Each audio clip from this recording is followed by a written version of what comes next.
Hello dear students, मैं पीके सिद्धांत स्वागत करता हूं आपका अपने channel CSIR and GM chemistry bye सिद्धांत पे। डियर स्टूडेंट्स, आज हम ऑर्गेनोमेट्रिक केमिस्ट्री का लेक्चर नंबर 6 लेके आए हुए हैं।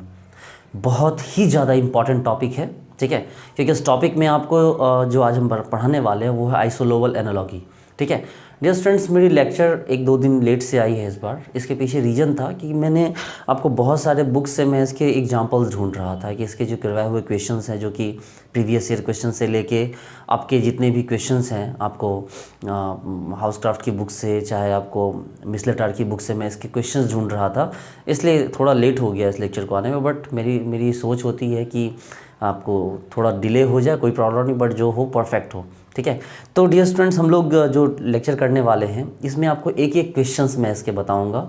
बहुत इंपॉर्टेंट टॉपिक है, अक्सर क्वेश्चन ही पूछे जाते हैं, इसलिए इससे जुड़े हुए सारे क्वेश्चन, सारे एग्जांपल मैं आपको बताऊंगा, ताकि आपको कोई भी तरह की प्रॉब्लम, किसी भी तरह का डाउट आपको फॉर फ्यूचर ना बना रहे। ओके डियर स्टूडेंट, क्योंकि मुझे लगता है कि आप मेरे पे ट्रस्ट करते हो, तो मुझे इस ट्रस्ट को मेंटेन रखना होता है। ठीक है, और मैं चाहता हूँ कि आप इसी ट्रस्ट को बनाए रखिए ताकि मैं और अच्छे से काम करता रहूँ आपके लिए। ओके डियर स्टूडेंट्स, तो हम शुरू करते हैं हमारा आज का टॉपिक, आइसोलोवल एनालॉगी।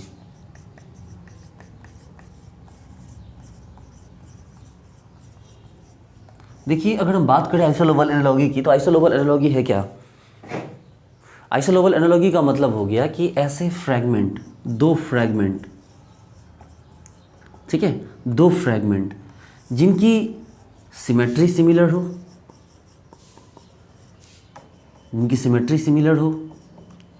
जिनके नंबर ऑफ इलेक्ट्रॉन ये सिमिलर हो, जिनकी एनर्जी अप्रॉक्सीमेटली सेम हो, अप्रॉक्सीमेटली सिमिलर हो। किनके? दो फ्रैगमेंट की। तो दो फ्रैगमेंट के अंदर उनके फ्रंटियर मॉलिक्यूलर ऑर्बिटल होते हैं, उनके फ्रंटियर मॉलिक्यूलर ऑर्बिटल। रिलैक्स हो जाइए, एकदम शांत, ध्यान देखिए। मैंने बोला कि हमारे पास दो फ्रैगमेंट हैं, उन दो फ्रैगमेंट के फ्रंटियर मॉलिक्यूलर ऑर्बिटल होंगे। उन फ्रंटियर मॉलिक्यूलर ऑर्बिटल की सिमेट्री सिमिलर होनी चाहिए, नंबर ऑफ इलेक्ट्रॉन सिमिलर होने चाहिए, एनर्जी भी अप्रॉक्सीमेटली सिमिलर होनी चाहिए। अब बोलो सर, ये फ्रंटियर मॉलिक्यूलर ऑर्बिटल है क्या? तो भाई कुछ नहीं है फ्रंटियर मॉलिक्यूलर ऑर्बिटल, जो आप पढ़ते आ रहे हो होमो लुमो का कॉन्सेप्ट है ना। जैसे ये इलेक्ट्रॉन आप यहाँ भरते हो, यहाँ भरते हो, यहाँ भरते हो, फिर नहीं भर पाते हो।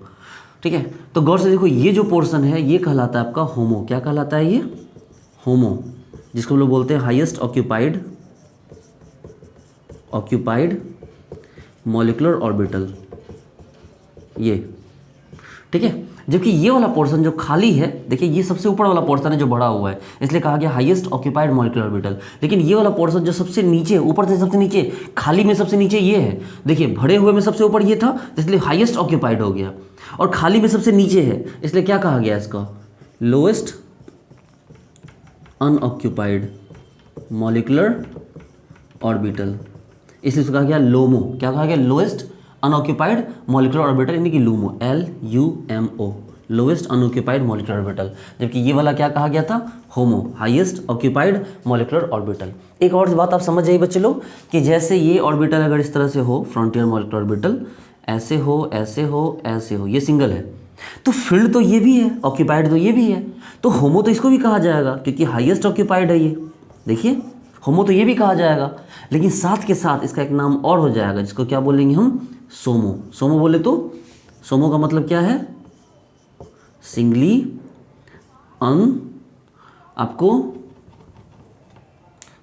Occupied molecular orbital. क्या नाम है इसका? देखिए, इसका नाम सिंगली ऑक्यूपाइड है। होमो तो ये है ही, क्योंकि सबसे ऊपर भरा हुआ है, लेकिन भरा हुआ कैसे? दो नहीं भरे हुए, यहाँ एक भरे हुए, इसलिए क्या हो गया? ये सिंगली हो गया। तो सिंगली ऑक्यूपाइड मॉलिक्यूलर ऑर्बिटल, इसलिए इसका नाम क्या हो गया? इसका नाम होमो के साथ साथ सोमो हो गया। तो ये लूमो तो है ही, तो ये होमो, ठीक है, ये लूमो, और इसका एक नाम और क्या हो गया? सोमो भी नाम हो गया। जबकि यहाँ पर सिर्फ होमो है, लूमो है, ये सोमो नहीं है, क्योंकि यहाँ पर कोई सिंगली ऑक्यूपाइड मॉलिक्यूलर ऑर्बिटल यहाँ प्रेजेंट नहीं है। ओके, तो चलिए हम बात करते हैं आगे।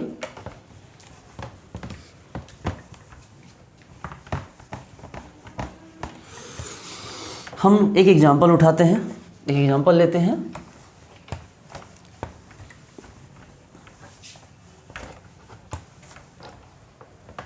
एक एग्जाम्पल उठाते हैं हम।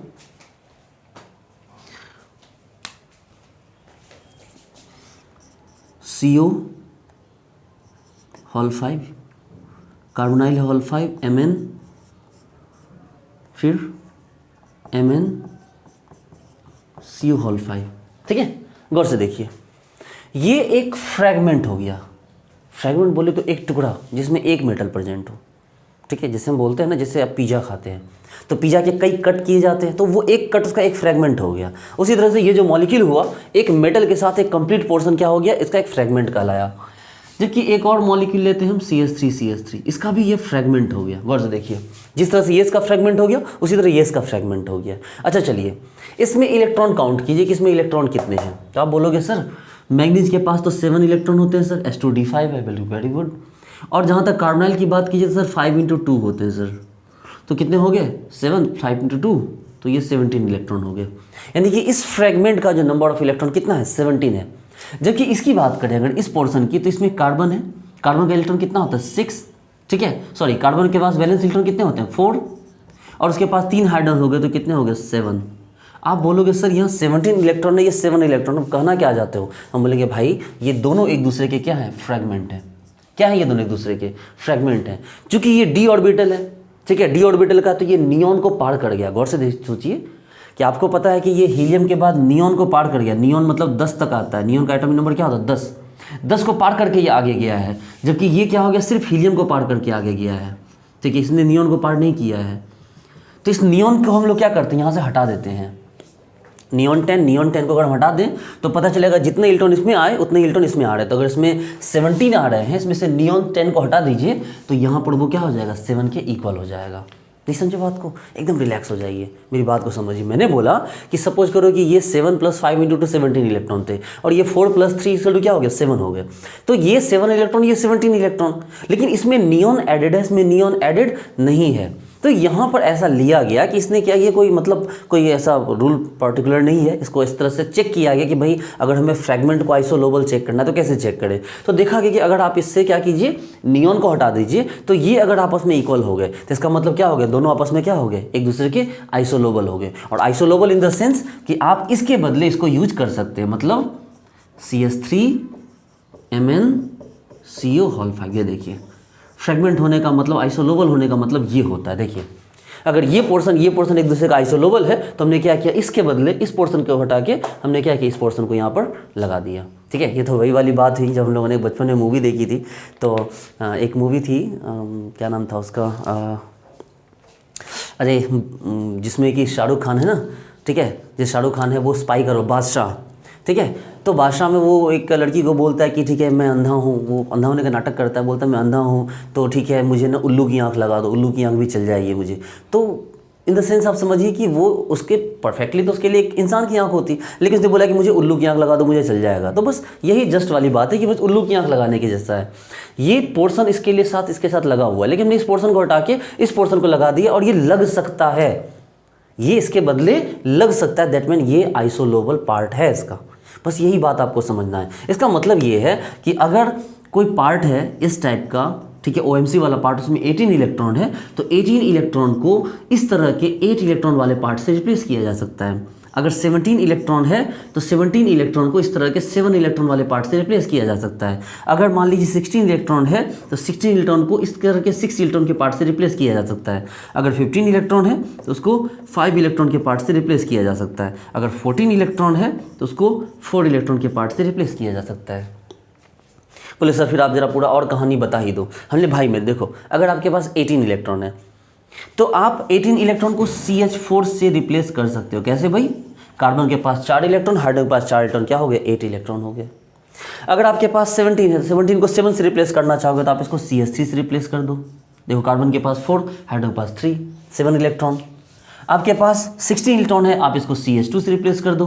देखो कार्बन के पास 4, हाइड्रोजन के पास 2, तो कार्बन क्या हो गया 6 इलेक्ट्रॉन रिप्लेस हो गया। आपके पास आपको 5 इलेक्ट्रॉन है, 15 को 5 से रिप्लेस करना है, इसको CH से रिप्लेस कर दो। देखो कार्बन के 4 और हाइड्रोजन का 1, तो क्या हो गया 5 इलेक्ट्रॉन से रिप्लेस हो जाएगा। अगर कार्बन आपके पास 14 है, 14 को 4 से रिप्लेस करना चाहोगे, इसको प्योरली कार्बन से रिप्लेस कर दो।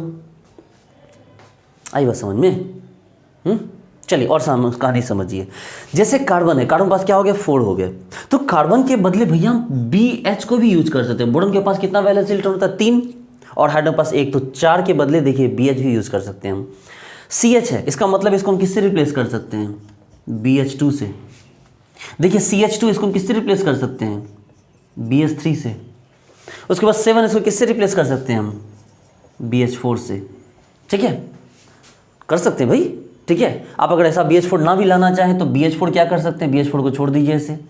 अगर आप ये लाना चाह रहे हैं तो क्या कर सकते हैं भाई, इसको BH4 माइनस से रिप्लेस कर दीजिए इसको। यानी प्रत्येक कंडीशन में आपके पास ये इलेक्ट्रॉन का सेट पूरा होना चाहिए। देखिए ये इलेक्ट्रॉन का सेट अगर आपके पास पूरा हो गया तो इसका मतलब है कि ये इस पोर्शन के बदले क्या कर सकते हैं, आप उसको रख सकते हैं। ठीक है, चलिए एग्जाम्पल देखेंगे तो बात क्लियर हो जाएगी। इसको नोट कीजिए पहले।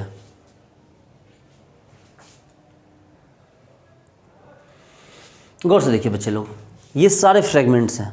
ठीक है, इन सारे फ्रेगमेंट्स को हमें कार्बन के आपको ग्रुप से और बोरॉन के ग्रुप से हमें रिप्लेस करना है। एकदम ध्यान से सुनिए, एकदम रिलैक्स हो जाइए। बहुत जितना रिलैक्स होंगे उतना अच्छे से सीखेंगे आप। मैंने क्या बोला कि ये सारे फ्रेगमेंट्स हैं, इन सारे फ्रेगमेंट्स को कार्बन और बोरॉन के ग्रुप से हमें क्या करना है, रिप्लेस करना है। मतलब आइसोलोबन एनालॉगी चेक करना है। तो एकदम रिलैक्स हो जाइए। सबसे पहले क्या कीजिए आप, इसका आप 18 इलेक्ट्रॉन चेक कीजिए भाई, कितना हो गया टोटल वैलेंस इलेक्ट्रॉन। एकदम सिंपल तरीका है। आयरन के पास क्या होता है, S2D6 मतलब 8। कार्बोनाइल के पास क्या होता है, 5 × 2 10। तो भाई ये 18 इलेक्ट्रॉन हो गए। तो 18 को किससे रिप्लेस करोगे, तो 18 को रिप्लेस करना होगा आपको CH4 से। ठीक है, किससे रिप्लेस करोगे, तो CH4 से। और अगर CH4 से रिप्लेस करना चाहते तो क्या कर सकते हैं इसको, या तो इसको BH4 माइनस से रिप्लेस कर दो। देखो अगर आप CH4 से रिप्लेस कर रहे हो तो इसके बदले क्या कर सकते हो, आप इसको BH4 माइनस से भी रिप्लेस कर सकते हो। ठीक है, चलिए MnCO5 MnCO5, चलो एक फ्रेगमेंट चेक करो। हम पूरा तो चेक नहीं कर सकते, एक फ्रेगमेंट चेक करेंगे। तो इस इलेक्ट्रॉन को मिला के भी तो Mn का इलेक्ट्रॉन आएगा ना। ऐसा थोड़ी कि ये इलेक्ट्रॉन मैग्नीज में इंक्लूड नहीं होता, ये इलेक्ट्रॉन भी तो मैग्नीज में इंक्लूड होगा। तो चलो एक फ्रेगमेंट का इलेक्ट्रॉन चेक करो। मैग्नीज के पास कितना होगा, 7। भैया 7 में ये भी आ जाता है, इसको अलग से काउंट करने की जरूरत नहीं है आपको। तो मैग्नीज के पास S2D5 मतलब 7 और कार्बोनाइल 2 × 5, तो कितने होगा भाई, 17 इलेक्ट्रॉन। 17 इलेक्ट्रॉन को चेक करने के लिए क्या चाहिए आपको, 6 इलेक्ट्रॉन चाहिए। जैसे देखो ये 18 को चेक किया, ये 8 आया, ये भी 8 आया, है ना। उसी तरह 17 को चेक करने के लिए आपके पास 7 होना चाहिए, 7 इलेक्ट्रॉन। तो 7 इलेक्ट्रॉन के लिए क्या लाओगे भाई, तो CH3 ले आओ। देखो कार्बन के पास 4, 3 हाइड्रोजन के पास 3, तो 4 3 7। अब उसको एनालॉगी चेक करने के लिए आप BH4 ले आओ। देखो आप उसको BH4 से भी एनालॉग से चेक कर सकते हो। देखो या बोरॉन के पास क्या हो गया, 3, हाइड्रोजन के पास 4, तो 4 3 7। चलिए CrCO6 को चेक करना है। CrCO6 क्रोमियम क्या हो गया, S2D4। S2D4 बोले तो 6, और कार्बोनाइल क्या होता है 2 × 6, तो कितने हो गए 18 इलेक्ट्रॉन। तो भैया 18 है तो 8 से रिप्लेस करो इसको। 8 बोले तो CH4 8 इलेक्ट्रॉन। ये है तो इसको क्या करो, BH4 माइनस से रिप्लेस करो। देखो ये भी क्या हो गया 8 इलेक्ट्रॉन। चलो CrCO5 मतलब क्रोमियम 6 और CO हो गया 2 × 5, तो 10 + 6 16। अब 16 को 6 से रिप्लेस करना हमें, तो 6 से रिप्लेस कैसे करेंगे भाई, तो 6 मतलब CH2 क्या हो गया 6 इलेक्ट्रॉन। देखिए इसको देखिए 6 इलेक्ट्रॉन, या तो इसको CH2 से रिप्लेस कर दो या तो BH2 से रिप्लेस कर दो। चलिए MnCO5 में क्या करो, मैग्नीज कितना हो गया भाई, तो मैग्नीज आपको हो गया कितना S2D5 मतलब 7। CO हो गया 5 × 2, तो टोटल हो गया 17 इलेक्ट्रॉन। 17 को किससे रिप्लेस कर दो, 7 से। 7 इलेक्ट्रॉन बोले तो CH3, और फिर CH3 किससे रिप्लेस कर दो, तो आपको BH4 से। देखो BH4 बोले तो क्या हो गया 7 इलेक्ट्रॉन। आप इसको चेक करना, हटाओ इसको, काटो इसको यहाँ से, FeCO4 आयरन में कितना होता है S2D6 बोले तो 8 इलेक्ट्रॉन। CO हो गए 4 दूनी 8, तो देखो 8 8 16 16 इलेक्ट्रॉन। अब 16 को कैसे रिप्लेस करोगे आप, 16 आइसोलोबल कौन होगा, तो आप 16 का आइसोलोबल होगा CH2 मतलब 6। देखो कार्बन 4, 2 हाइड्रोजन के लिए 2, 4 2 6। इसका यहाँ कौन हो जाएगा BH3। देखो बोरॉन का 3, हाइड्रोजन का भी 3, तो ये भी क्या हो गया 6 इलेक्ट्रॉन। CO3 देखो ये हो गया कोबाल्ट, ये हो गया कार्बोनाइल। कोबाल्ट के पास कितना होता है, कोबाल्ट होता है S2D7 बोले तो 9 इलेक्ट्रॉन, तो 9 और प्लस कार्बोनाइल का 2 × 3, तो 9 3 × 2 6 मतलब 15 इलेक्ट्रॉन। तो 15 को किससे रिप्लेस करोगे भाई 5 इलेक्ट्रॉन से। यहाँ भी क्या होना चाहिए 5 इलेक्ट्रॉन। अच्छा अगर 5 इलेक्ट्रॉन चाहिए तो क्या लाना होगा आपको CH, क्या लाना होगा CH। देखो कार्बन 4 हाइड्रोजन 1 CH, और यहाँ लाना चाहो तो क्या लाना होगा BH2 मतलब बोरॉन 3 हाइड्रोजन 2। तो ये देखिए इस तरह से, तो आप कह सकते हैं बच्चे लोग कि ये सभी क्या है आइसोलोबल है, और आइसोलोबल का सिंबल क्या है ओ क्या सिंबल है, एकदम ध्यान से देखिए, आइसोलोबल का सिंबल क्या है, ओ है। ये देखिए ये सभी क्या है, आपस में आइसोलोबल है। आपको क्या करना है, एकदम सिंपल समझिए। आप क्या कीजिए, 18 इलेक्ट्रॉन निकालिए, 18 इलेक्ट्रॉन में से क्या कीजिए, नियॉन को हटा दीजिए। नियॉन को हटा के जो आपको मिल रहा है जो नंबर, उस नंबर को चेक कीजिए इन सब से, तो जो भी आ रहा है वो क्या हो गया, आपका आइसोलोबल हो गया। अच्छा सोचिए, अच्छा बताइए, अगर CH2 है, जैसे मान लीजिए CH2 में कितना इलेक्ट्रॉन काउंट करते हैं आप, तो बोलो सर कार्बन का 4, और ये जो हाइड्रोजन है सर वो भी तो एक एक इलेक्ट्रॉन यूज़ कर रहा है सर, कार्बन के पास 4 इलेक्ट्रॉन है। ये देखिए कार्बन के पास क्या हो गया, 1 2 3 4, और हाइड्रोजन भी तो क्या कर रहे हैं, उससे एक इलेक्ट्रॉन में ऐड कर रहे हैं, गौर से देखिए। तो CH2 का कितना जोड़ा, तो 2 2 4 2 6। अगर यही CH3 होता तो कैसे ना जोड़ते सर, 1 2 3, तो आप बोलते सर देखो एक इलेक्ट्रॉन तो तीनों का है, तो 3 हो गए, और 3 हाइड्रोजन यहाँ पर है, और कार्बन पास टोटल 4 इलेक्ट्रॉन होते तो 4 3 क्या हो गए, 7 हो गए। लेकिन एक बात बताइए, अगर हाइड्रोजन के बदले अगर एल्काइल ग्रुप लगा देता तो क्या कुछ बदल जाता क्या, बताइए। अगर हाइड्रोजन के बदले मिथाइल लगाते तो भाई क्या बदलता, वो भी तो एक ही इलेक्ट्रॉन से इससे जुड़ता ना। तो इसका मतलब ये है कि अगर CH2 में आप 4 इलेक्ट्रॉन नहीं बल्कि 6 इलेक्ट्रॉन काउंट, देखिए 1 2 3 4 और 5 6 इलेक्ट्रॉन काउंट करते हैं, तो Cr2 में भी तो 6 इलेक्ट्रॉन काउंट होंगे ना। देखिए देखिए तो Cr2 कितने इलेक्ट्रॉन काउंट हुए, 6 ही तो काउंट हुए। Cr3 है एल्काइल के साथ, ये देखिए। तो पहले बोलोगे सर कार्बन के 4 इलेक्ट्रॉन, 1 2 3 4, और फिर एल्काइल का ये जो 3 इलेक्ट्रॉन, तो तब भी तो 7 इलेक्ट्रॉन है। तो CH2 बोलिए चाहे Cr2 बोलिए, CH3 बोलिए चाहे Cr3 बोलिए, CH4 बोलिए चाहे Cr4 बोलिए, CH बोलिए चाहे Cr बोलिए, है कि नहीं। तो इस तरह से आप समझ सकते हैं कि भाई आप इस तरह से आइसोलोबल एनालॉगी को चेक कर सकते हैं, ठीक है। नोट कीजिए पहले। तो डियर स्टूडेंट्स इस क्वेश्चन को देखिए, ये क्वेश्चंस जो हैं सीधे मिसलर टार से उठाए गए हैं, ठीक है। आपको इसमें बहुत ही इन्जॉय आने वाले इन क्वेश्चंस को कीजिए, ठीक है। गौर से देखिए, ये जैसे Ml5 है, M बोला कि S2D5 है, तो भाई सबसे पहले L तो बोल देगी कार्बोनाइल है, L कार्बोनाइल है आपका। अब अगर मेटल की बात करें, मेटल S2D5, S2D5 का मतलब ये 7B से है। तो इस मेटल के बदले आपको कौन कौन हो सकता है भाई, तो 7B में है आपको मैग्नीज हो सकता है, टेक्नीशियम हो सकता है, और रेनियम हो सकता है ना। ये सभी हो सकते हैं, मैग्नीज टेक्नीशियम और रेनियम हो सकते हैं। चलिए अब भाई और मैग्नीज टेक्नीशियम रेनियम में तो S2D5 मतलब हो गया 7 इलेक्ट्रॉन, तो 7, और मेटल के लिए 7, और लिगेंड क्या हो गया 2 × 5, तो क्या हो गया 17 इलेक्ट्रॉन। अभी 17 इलेक्ट्रॉन को आप रिप्लेस कर सकते हैं किससे, CH3 से, क्योंकि यहाँ पर कितने इलेक्ट्रॉन है CH3, और इसको रिप्लेस कर सकते हैं किससे आप BH4 से, क्योंकि यहाँ भी क्या है 7 इलेक्ट्रॉन है। ये देखिए आज ये Ml4 में, Ml4 की बात करें तो मेटल कौन सा S2D7, D7 का मतलब है कि ये 8 ग्रुप से बिलोंग करता है। तो S2D7 का मतलब हो गया ये कोबाल्ट, रोडियम और इरिडियम, इन तीनों पार्ट में ये हो सकता है, कोबाल्ट, रोडियम और इरिडियम। चलो S2D7 इसका मतलब 9 इलेक्ट्रॉन हो गया, S2D7 9, और लिगेंड के लिए 2 × 4, तो कितने हो गए आपको 9 18 17 इलेक्ट्रॉन। तो अगर ये 17 हो गया तो यहाँ भी वही कहानी आने वाली है, इसकी ये भी आइसोलोबल किसके साथ होगा, CH3 के साथ, और या फिर BH4 के साथ। चलिए अब बात करते हैं Ml3 की। Ml3 का मतलब हो गया S2D6, यहाँ दिया हुआ मेटल, S2D6 का मतलब हो गया कि ये भी 8 का ही है, तो ये आयरन ग्रुप से, आयरन, रुदेनियम, ऑस्मियम, दोनों S2D6 से तीनों, तो 8 इलेक्ट्रॉन, तो 8 यहाँ, और L कितना हो गया, L का मतलब 2, तो 2 × 3, तो कितना हो गया 8 + 6 14 इलेक्ट्रॉन। तो 14 को किससे रिप्लेस करोगे, तो 14 को सिंपल केस C से रिप्लेस करना होगा। देखो क्योंकि 14 यहाँ है तो 4 यहाँ है, और इस C को भी हटाया जा सकता है किससे, BH से, क्योंकि यहाँ भी क्या हो गए, ये भी 4 इलेक्ट्रॉन हो गए, ठीक है। चलो इस पे आ जाओ, S2D4। अगर S2D4 का मतलब हो गया, गौर से देखिए, S2D4 का मतलब हो गया आपके कि मेटल S2D4 में हो गया तो कौन कौन होता है, 6B का हो गया, तो यानी क्रोमियम हो सकता है, मोलिब्डेनम हो सकता है, और टंगस्टन हो सकता है इसके बदले, इस मेटल के बदले। चलो दोनों में क्या हो गया S2D4 मतलब 6 इलेक्ट्रॉन, और L की बात करें तो क्या हो गया 4 × 2, देखिए तो टोटल कितने हो गए 14 इलेक्ट्रॉन हो गए। अब अगर 14 इलेक्ट्रॉन हो गए तो 14 को किससे रिप्लेस किया जा सकता है, ऑब्वियस सी बात है, जैसे ऊपर किया हमने, C से रिप्लेस किया जा सकता है, और C को किससे रिप्लेस किया जा सकता है आपको, तो BH से रिप्लेस किया जा सकता है। देखिए C को इससे 4 से 4 इलेक्ट्रॉन इससे भी रिप्लेस किया जा सकता है। अच्छा ठीक है, आइए नेक्स्ट क्वेश्चन पे आइए, इसके बारे में सीखना हमें, इसको किससे रिप्लेस करें। भाई मैंने आपको पहले बोल दिया, फ्रैगमेंट का मतलब एक टुकड़ा होता है, पूरा का पूरा कंपाउंड नहीं, फ्रैगमेंट का मतलब एक टुकड़ा होता है, एक टुकड़ा। तो चलो OSCO4 ऑस्मियम कौन से ग्रुप से है, एकदम ध्यान से देखिए, पहले इसको 100 सीख लिए, इसको मिटा रहे हैं, इसको नोट कर लीजिए वीडियो को पॉज करके, अब इसको बनाने जा रहे हैं, नोट कर लीजिए।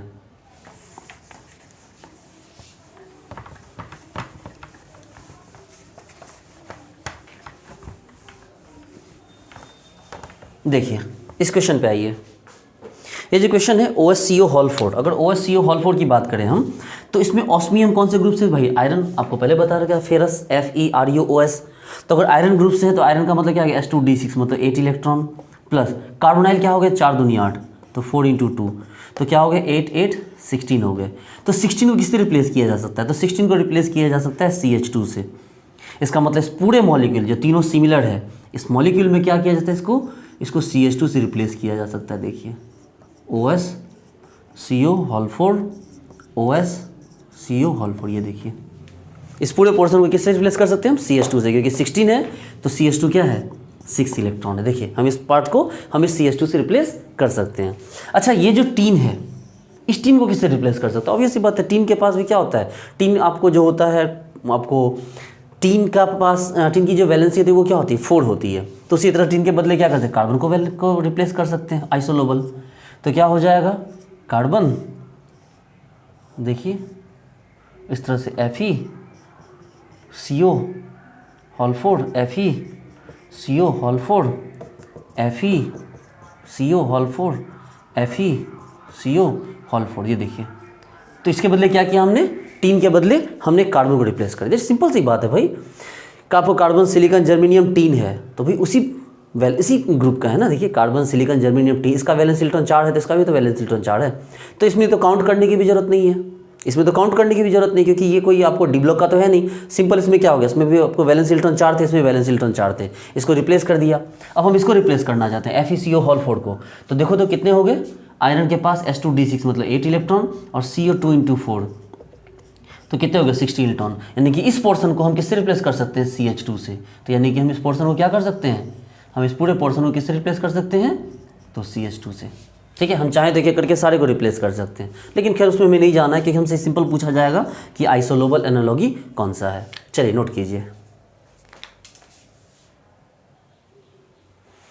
ये क्वेश्चन, देखिए हाउस क्राफ्ट का पूछा हुआ क्वेश्चन है, ये बहुत ही वीआईपी क्वेश्चन है। इस क्वेश्चन को बनाते हैं हम लोग, एक कंपाउंड दिया हुआ है, ठीक है, ये कंपाउंड आप अच्छे से देख लीजिए, कोबाल्ट है, 3 कार्बोनाइल है, प्रत्येक कॉर्नर पे कोबाल्ट है, इन सभी के बीच 1 2 3 4 और 5 और 6 मेटल बॉन्ड बने हुए। यहाँ जो मेटल का बॉन्ड है वो कितना दिख रहा है आपको, तो मेटल का बॉन्ड यहाँ पर आपको 6 दिख रहा होगा। पूछा गया कि आइसोलोबल इसके साथ कौन होगा, इसके साथ आइसोलोबल यानी इसके एक फ्रेगमेंट के साथ कौन आइसोलोबल होगा, Cr Cr2 Cr3 SiR SiR2 SiR3 BH BH2 BH3, इनमें से कौन होगा जो यहाँ पर क्या कर सकता है, तो इसके आइसोलोबल का रोल प्ले कर सकता है। हम बोले चलो भाई ठीक है, सिंपल सा तरीका है, इस पोर्शन को उठाओ, इसका चेक करो, क्या चेक करोगे इसका, तो कोबाल्ट हो गया आपको S2D7 यानी 9 और कार्बोनाइल हो गया 2 × 3 6 तो 6, तो टोटल कितने हो गए 15। अब 15 का मतलब हो गया कि आपको 5 में चेक करना है। तो 5 में कौन कौन हो सकता है, तो 5 का मतलब होता है CH हो सकता है, ठीक है, CH कार्बन 4 हाइड्रोजन 1, लेकिन CH नहीं देखिए Cr दे दिया, कोई बात नहीं, हम CH के बदले Cr लगा देंगे, तब भी तो वही बात है ना कि कार्बन का 4 और एल्काइल ग्रुप एक बॉन्ड जो बना है उसका 1 इलेक्ट्रॉन काउंट कीजिए तो क्या हो गया आपको 5। नहीं समझ रहे बात को, ये देखो ना Cr कार्बन के पास तो 4 इलेक्ट्रॉन होते ही हैं और 1 इलेक्ट्रॉन एल्काइल का भी काउंट करना है, तो क्या हो गया हम CH के बदले Cr यूज कर लेते हैं। तो चलो सबसे पहले तो Cr यूज किया। अच्छा और यहाँ भी दिया है Si भी दिया, देखिए तो कार्बन सिलिकॉन तो एक ही ग्रुप का है, तो जैसे Cr लिखे वैसे ही SiR लिखेंगे क्योंकि सिलिकॉन भी तो कार्बन के ग्रुप का है, तो क्या लिखे SiR। देखिए ना सिलिकॉन के 4 इलेक्ट्रॉन और एल्काइल के 1 इलेक्ट्रॉन तो 5 इलेक्ट्रॉन। अच्छा एक बी वाला ऑप्शन भी दिया, उसमें भी कुछ हो सकता है क्या, तो CH के बदले क्या लिख सकते हैं हम, CH के बदले हम BH2 लिख सकते हैं। तो ये लो CH के बदले BH2, यानी यहाँ पर 3 ऑप्शन आ गए BEI, यहाँ 3 ऑप्शन हैं जो इस पोर्शन के क्या है आइसोलोबल है। चलिए सपोज कीजिए हम वहाँ से रिप्लेस कर ही देते हैं, हमने रिप्लेस कर ही दिया, ठीक है, गौर से देखिए, तो ये हो गए CH CO whole 3 CO whole 3 CO whole 3, ये देखिए हमने CH से रिप्लेस किया। अच्छा काम करो Cr से रिप्लेस कर दो, Cr CO whole 3 CO whole 3 CO whole 3। अच्छा काम करो Si से रिप्लेस कर दो, CO whole 3 CO whole 3 CO whole 3, ये देखो एक काम करो BH2 से रिप्लेस कर दो, BH2 CO whole 3 CO whole 3 CO whole 3, ये देखो आप इसको इतने से आइसोलेबल करवा सकते हो। देखो यहाँ भी आइसोलेबल है, यहाँ भी आइसोलेबल है, यहाँ भी आइसोलेबल है, यहाँ भी आइसोलेबल है, लेकिन आप प्रूफ मांगोगे कि सर ठीक है आपकी बात हम तभी से सुने जा रहे हैं, आइसोलेबल आप कर रहे हो, लेकिन क्या प्रूफ है सर कि इसके आने से ये स्ट्रक्चर एग्जैक्ट हो गया। हमें क्या मतलब है इस बात का? तो सर हमें कुछ प्रूफ चाहिए कि ये स्ट्रक्चर आपने जो बनाया है वो आपने जुगाड़ टेक्नोलॉजी से नहीं बनाया, सही बनाया। हमने ठीक है एक काम करते हैं, आप मेटल बॉन्ड गिनो तो कितने हैं?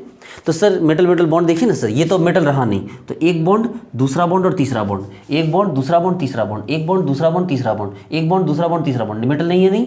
नहीं है, ये मेटल नहीं, ये मेटल नहीं, ये मेटल नहीं, तो मेटल बॉन्ड आपको कितने दिख रहे हैं? 3। सभी में मेटल बॉन्ड कितने दिख रहे हैं? 3। तो अगर मैं आपको मेटल बॉन्ड 3 प्रूफ कर दूँ तो आप मानोगे ना मेरी बात?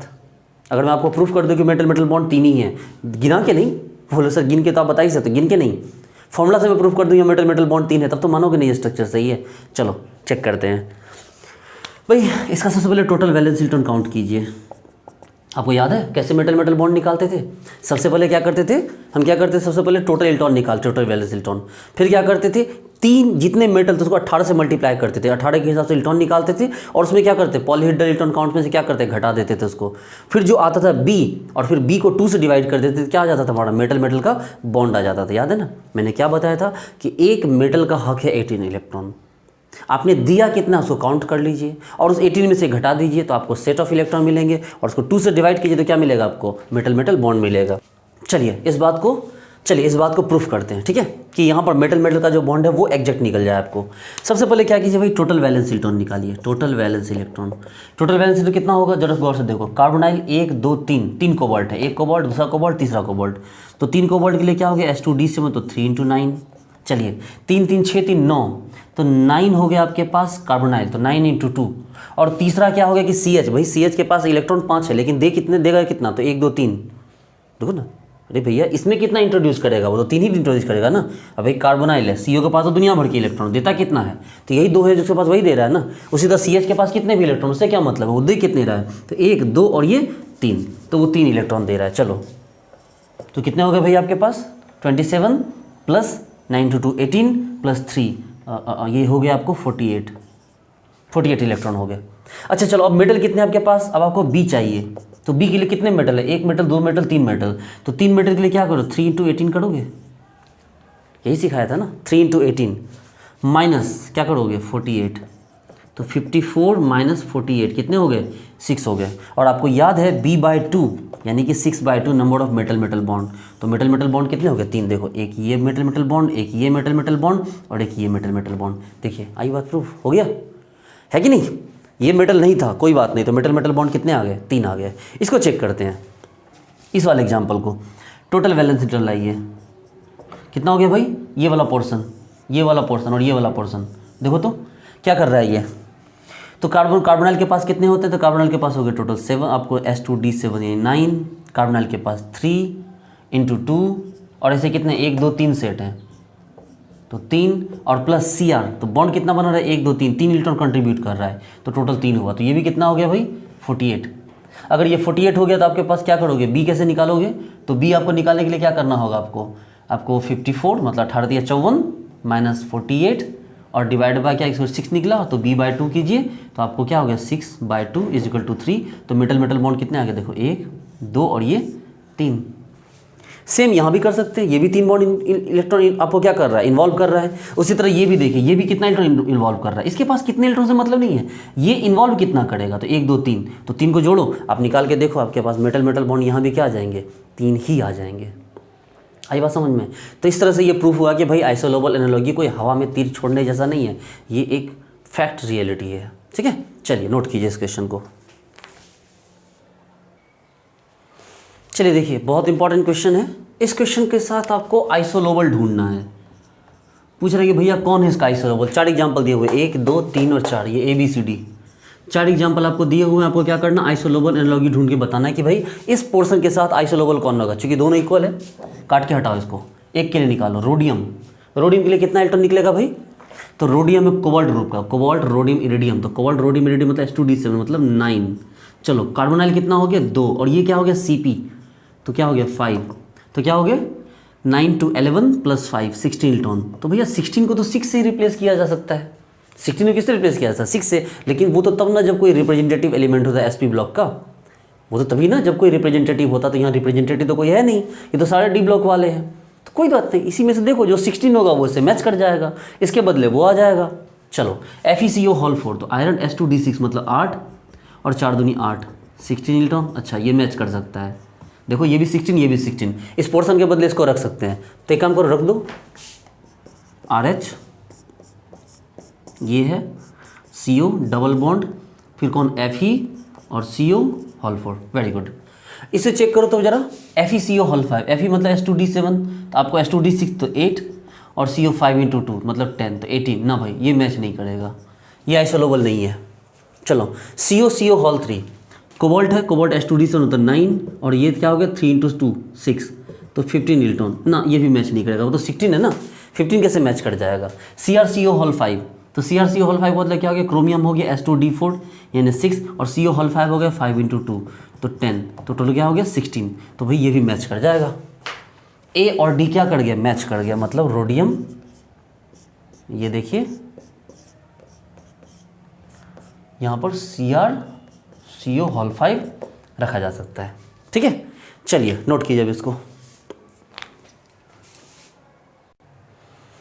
इस क्वेश्चन को देखिए, FeCO होल 4 है, इसका आइसोलेबल पूछ रहा है, किसके साथ आइसोलेबल बनाने का इरादा है आपका, तो भाई सबसे पहले क्या करो, FeCO होल 5 है तो आयरन H2D6 तो प्लस यानी 8, कार्बोनाइल हो गया 2 × 4 तो क्या हो गया 8, तो टोटल कितने हो गए 16, तो 16 के लिए आपको अब 6 तो मिलने वाला है नहीं, कार्बन नाइट्रोजन तो है नहीं, सिंगल एटम तो है नहीं, तो आपको यहाँ क्या करना होगा, अगर ये 16 तो यहाँ पे 16 ढूंढना होगा। चलो Cp का 5, Cp 5, आयरन कितना H2D6 8 और कार्बोनाइल कितने हो गए 2, तो 8 to 10 10 + 5 15 ना, ये नहीं चलेगा, एटम ना चलवे।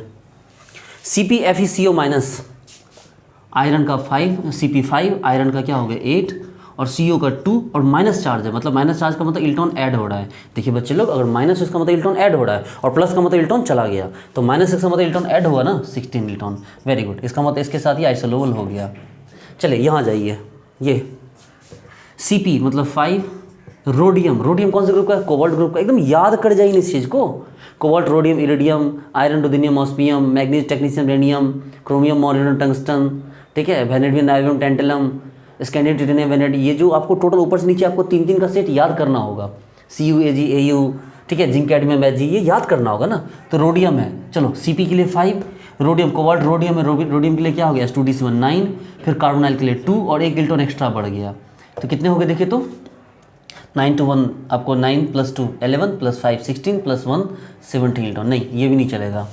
इसको चेक कीजिए, Cp RH CO, तो Cp हो गया 5, RH क्या हो गया आपको H2D7 9, CO के लिए 2, तो ये हो गया आपको 16, वेरी गुड, ये चल जाएगा, यानी इसका आइसोलेबल ये सेकेंड और फोर्थ हो गया।